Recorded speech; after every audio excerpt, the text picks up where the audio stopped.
भैया हम अनंत पांडे पूरे भोजपुरी श्रोता लोग के पैर छू के प्रणाम करत बानी और अपने वीर जवान को याद करते हुए उनके सम्मान में अपने आवाज में एक देशभक्ति गीत प्रस्तुत करत बानी। अगर आप लोगन के अच्छा लगी तो आशीर्वाद जरूर देव जा। अगर कौनो टूटी फूटी गलती भइल होई तो अपन छोट बेटा और छोट भाई समझ के माफ करब जा। बढ़ल जाता अत्याचार करा तू पपियन की संहार, घर में बैठल रह बलजिया के बचाई बिरना, तोहके देख बलावत बानी भारत माई बीरना, देखा तोहके बोलावत बानी भारत माई बीरना, देशवा के खातिर तोहू हो जा कुर्बान हो, दुनिया में होई भारत माई के सम्मान हो, देशवा के खातिर तोहू हो जा कुर्बान हो,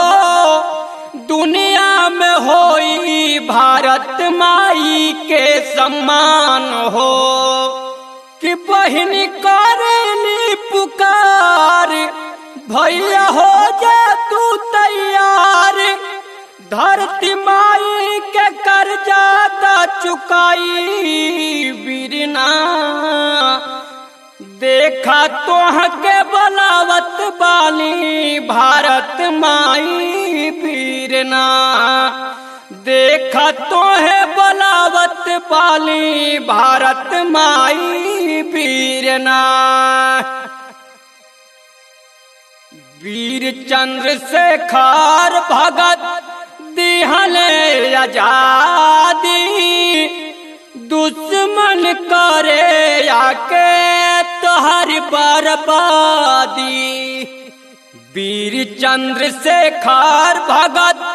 दिहले आजादी, दुश्मन करे आके तोहर बर्बादी, देश के हवा तू ही शान, सहबा कैसे तू अपमान, उनके सीना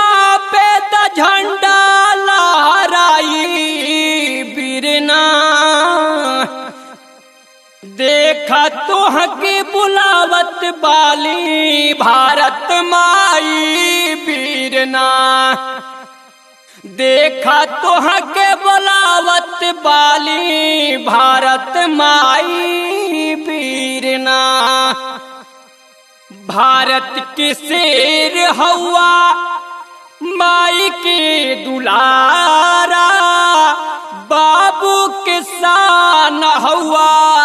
देशवा के प्यारा,